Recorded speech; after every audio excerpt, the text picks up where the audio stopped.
नमस्कार बच्चों, स्वागत है आपका अम्बेडकर क्लासेस के अंदर। आज हम लोग 9th क्लास का चैप्टर नंबर 2 की एक्सरसाइज 2.5 जो हमारे रेस्ट क्वेश्चन बच गए थे 13, 14, 15, 16 उनको हम लोग करेंगे और इसी के साथ ये एक्सरसाइज कंप्लीट हो जाएगी। टोटल 3 पार्ट में इसके बना के आपको यूट्यूब पर दे चुका हूँ। अब मैं 4th पार्ट बनाने जा रहा हूँ और इस पार्ट के अंदर मैं इसको खत्म कर दूंगा एक्सरसाइज को। फिर हम इस चैप्टर की स्टार्टिंग पे चलेंगे। चैप्टर 2 की 2.1, 2.3 वो भी एक्सरसाइज में बना के डालूंगा। मैंने पहले जो क्वेश्चंस आइडेंटिटी से रिलेटेड थे और जो पेपर में ज्यादातर पूछे जाते हैं वो क्वेश्चंस मैंने आपको करवाए हैं। इसके अंदर मैं एक वीडियो और डालूंगा जिसको मिसलिनियस बोलते हैं। क्वेश्चंस वो ज्यादा आते हैं पेपर के अंदर, वो 3 to 4 मार्क्स के होते हैं। आप उनको देखना, उस वीडियो को भी मैं डालूंगा, बट अभी नहीं, थोड़ा सा टाइम पहले मैं चैप्टर को पूरा कंप्लीट कराऊंगा उसके बाद। तो चलिए शुरू करते हैं टाइम खराब ना करके। क्वेश्चन नंबर 13 क्या कह रहा है? इफ क्वेश्चन नंबर 13 में कहता है if x plus y plus z is equal to 0। ये आपको कंडीशन दी है, कह रहा है अगर x plus y plus z अगर 0 के बराबर है तो ये शो करिए कि बच्चे x cube plus y cube plus z cube जो है वो बराबर होगा 3xy जेड। ऐसा उसने हमें प्रूफ करने के लिए बोला है। तो बच्चे इसको प्रूफ करना बड़ा आसान है। अगर मैं सॉल्यूशन में जाऊं तो मैंने एक फॉर्मूला आप लोगों को कराया था, x की पावर 3 y की पावर 3 प्लस z की पावर 3 माइनस 3xyz। ये बराबर होता है किसके बच्चों? x plus y plus z and bracket में x square y square z square x y y z and z. अगर ये आइडेंटिटी आपको याद है तो ये सवाल सॉल्व हो चुका है, यहीं पर सॉल्व हो चुका है। हम क्या बोल सकते हैं? देखो, वी हैव, हमें गिवन में क्या है? We have x plus y plus z is equal to 0। ये वैल्यू अगर हम यहाँ पुट कर दें तो क्या आएगा बेटा हमारे पास? जरा देखना,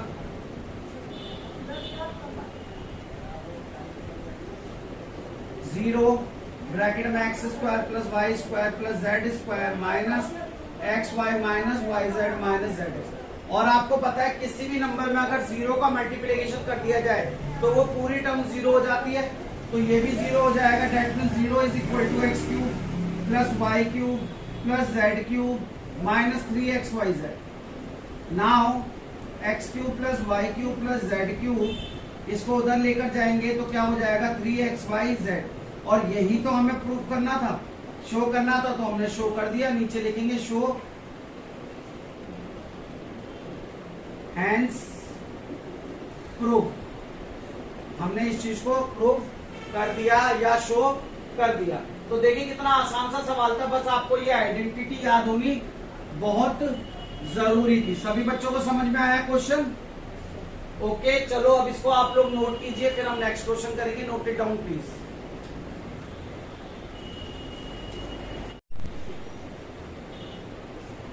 स्टूडेंट्स, अब हम अपना अगला क्वेश्चन देखने के लिए चलते हैं। Question number 14, without actual calculating the cube find the value of each of the following. हमें क्यूब कर ऐड करने की जरूरत नहीं है, हमें डायरेक्ट इसका आंसर निकालना है।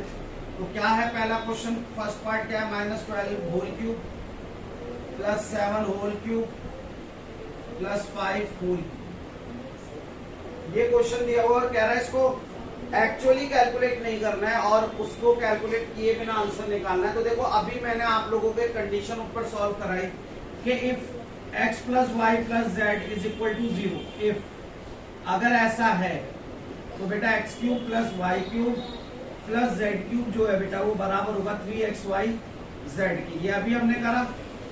हम इस वाली आइडेंटिटी का यूज करके इस सवाल को सॉल्व कर सकते हैं। पहले हम चेक करेंगे, क्या चेक करने के लिए जा रहे हैं, वो वाली कंडीशन लग रही है या नहीं लग रही है। तो बेटा x कितना है? -12, y कितना है? 7 और z कितना है बेटा? 5। -12, 7 और 5 कितना होता है? 12। कैंसिल आउट हो गया 0। दैट मीन्स हमारी ये वैल्यू एप्लीकेबल हो रही है, कंडीशन हमारी सेटिस्फाइड हो रही है कि x plus y plus z is equal to 0 है। और अगर ऐसा है देन मैं बोल सकता हूँ -12 का होल क्यूब प्लस 7 का होल क्यूब प्लस 5 का होल क्यूब जो है बच्चे वो बराबर होगा 3 इंटू में -12 इंटू में 7 इंटू में 5, आप 12 3 जा 36, 7 5 जा 35। ओके, इसको साइड में मल्टीप्लाई कर लेते हैं। 5 6 जा 30, 3 कैरी, 5 3 जा 15, 16 17 18 एंड 3 6 जा 12, 1 कैरी, 3 3 जा 9 और 1 10, 0 0 2 2 सॉरी 1।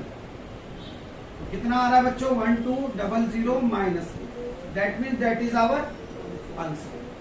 कोई मुश्किल क्वेश्चन तो था नहीं, सिंपल। अगर आपको कंडीशन पता है कि भाई x plus y plus z अगर 0 के बराबर है तो हमारा x cube plus y cube plus z cube 3xyz के बराबर होता है, आप उसको अप्लाई करोगे, आंसर आपको मिल जाएगा। समझ में आया सभी बच्चों के? चलिए तो please note it down. Students, यहाँ पर हम लोगों की मल्टीप्लाई थोड़ी सी गलत हो गई है, उसको मैं ठीक कर देता हूँ। 3 6 जा 18, 1 कैरी, 3 3 जा 9 और 1 10। दैट मीन जब हम इसको ऐड करेंगे तो क्या होने वाला है? 0 6 1 2। दैट मीन्स 1260 इसका आंसर होगा। और आप इसको ठीक कर लीजिए, फिर हम लोग आगे बढ़ते हैं। Note it down please.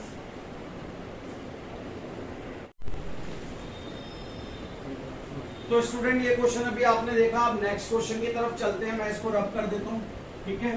फिर हम नेक्स्ट क्वेश्चन की तरफ चलेंगे, देखते हैं अगले क्वेश्चन में क्या है। इसका जो सेकंड पार्ट है ना बच्चों, जो इसका सेकंड पार्ट है वो आप लोगों के लिए मैं होमवर्क के लिए छोड़ रहा हूँ। ट्राई करिएगा उसको। अगर सॉल्व नहीं होता है तो अगेन वही मैं बोलूंगा कि आप लोग अपने डाउट्स मुझे कमेंट सेक्शन में भेज सकते हैं। अदरवाइज मैंने अपना व्हाट्सएप नंबर भी वहां पर अपने डिस्क्रिप्शन में डाला हुआ है, जीमेल आईडी डाली हुई है, आप वहां से मुझे कांटेक्ट कर सकते हैं। बट ओनली व्हाट्सएप पर आप फोटो खींचिए और मुझे अपनी जो भी क्यूरीज है वो भेजिए, मैं उनको सॉर्ट आउट करूंगा। अगला क्वेश्चन देखते हैं। Question number 15, give possible expression for the length and breadth of each of the following rectangle in which their area are given. देखो, आप लोगों को 15 क्वेश्चन में उसने एक एरिया दिया हुआ है 25a square minus 35a plus 12 इस फॉर्म में। एक्चुअली ये जो क्वेश्चन है ना बेटा, ये एक तरीके से फैक्टराइजेशन है। आपको इसको फैक्टराइज करना है और फैक्टराइजेशन को आप ठीक से सीखिए, क्योंकि ये 9th में तो है ही, प्लस 10th में भी है। और 10th में टोटल 2 चैप्टरों में, 2nd और 4th, और उसके बाद भी आगे आपको मैथमेटिक्स, जब आप आगे पढ़ोगे तो आपको इसका यूज करना ही पड़ेगा कहीं ना कहीं।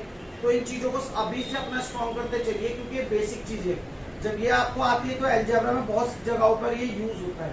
तो देखो, अगर मैं आपको फैक्टराइजेशन का फर्स्ट स्टेप बताऊं, स्टेप 1, तो स्टेप 1 क्या है बेटा? जो आपकी स्क्वायर टर्म का कॉफिशिएंट है, स्क्वायर टर्म की कॉफिशिएंट क्या है यहाँ पे? 25। क्या है? यानी कि एक्स स्क्वायर, जो ए स्क्वायर टर्म है उसका जो गुणांक है वो 25 है, वो मैंने ले लिया।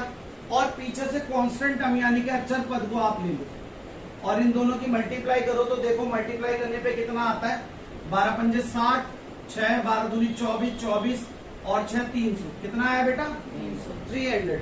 अब आपको इस 300 को कुछ ऐसे ब्रेक डाउन करना है कि वो डिजिट्स को जब मैं मल्टीप्लाई करूं तो वापस से मुझे 300 मिल जाए, और ऐड या सब्ट्रैक्ट करूं, कोई भी एक कर लूं ऐड या सब्ट्रैक्ट, तो मुझे ये मिडिल टर्म मिलनी चाहिए। इसीलिए इसको मिडिल टर्म स्प्लिटिंग मेथड भी बोलते हैं। अगर मैं मिडिल टर्म को देखूं और मैं इसको 20 और 15 में तोड़ लूं तो मुझे 35 तो मिल ही जाएगा। प्लस अगर मैं इसको 20 इंटू 15 कर दूं तो देखना 300 भी तो मिल रहा है। मेरी दोनों कंडीशन सेटिस्फाइड हो गई। मैंने क्या करा? मैंने यहाँ पर 35 को ब्रेक डाउन कर लिया 20 और 15 में, तो ऐड करने पे तो 35 आ रहा है। मगर दूसरी कंडीशन ये है, जब इन्हीं दो नंबर को, सेम डिजिट्स को मैं मल्टीप्लाई करूंगा तो वापस से मुझे 300, और वो कंडीशन भी मेरी सेटिस्फाइड हो रही है। जब मेरी वो कंडीशन सेटिस्फाइड हो रही है तो आपको कुछ नहीं करना है। 25a स्क्वायर माइनस, यहां मैं क्या लिख दूंगा? 35 की जगह 20 प्लस 15a प्लस 12। ठीक है बच्चों, अब एक ही मल्टीप्लाई अंदर करोगे, 25a square minus 20a plus 15a plus 12। आगे अगर मैं बढ़ूं तो क्या आने वाला है मेरे पास? Minus minus. आपको पता है जब ब्रैकेट के बाहर माइनस होता है तो अंदर के साइन चेंज हो जाते हैं। ओके, अब यहाँ पे अगर मैं कॉमन लेना चाहूं तो कॉमन लेने के लिए मैं क्या करता हूं? मैं 25a स्क्वायर को ब्रेक डाउन करके लिख लेता हूं 5 इंटू 5 a इंटू ए, और 20 a को मैं लिख सकता हूँ 5 इंटू 4 इंटू ए। अब आप कॉमन देखो तो क्या कॉमन है, 5 कॉमन है, और क्या कॉमन है, a कॉमन है। क्या कॉमन है, तो मुझे 5a कॉमन मिल गया। अगर मैं देखोगे तो ऊपर से क्या कॉमन आ रहा है, क्या बच रहा है मेरे पास 5a, और नीचे से क्या बचा बेटा 4। मैंने पहले ब्रेक डाउन करके लिखा, देन मैंने देखा भाई कॉमन क्या है, 5a कॉमन है, जो दोनों में मैंने अलग लिख लिया।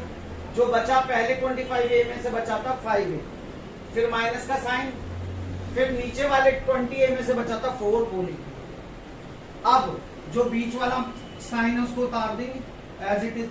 इन दोनों को भी ब्रेक डाउन करके रफ में लिख लो, 3 5 15 इंटू में a, और 12 को लिख सकता हूँ 3 इंटू 4। तो कॉमन लोगे तो क्या कॉमन आएगा, 3 कॉमन आ गया, और तो कुछ कॉमन है नहीं। तो यहाँ क्या बच रहा 5a, और यहाँ क्या बचेगा बेटा 4।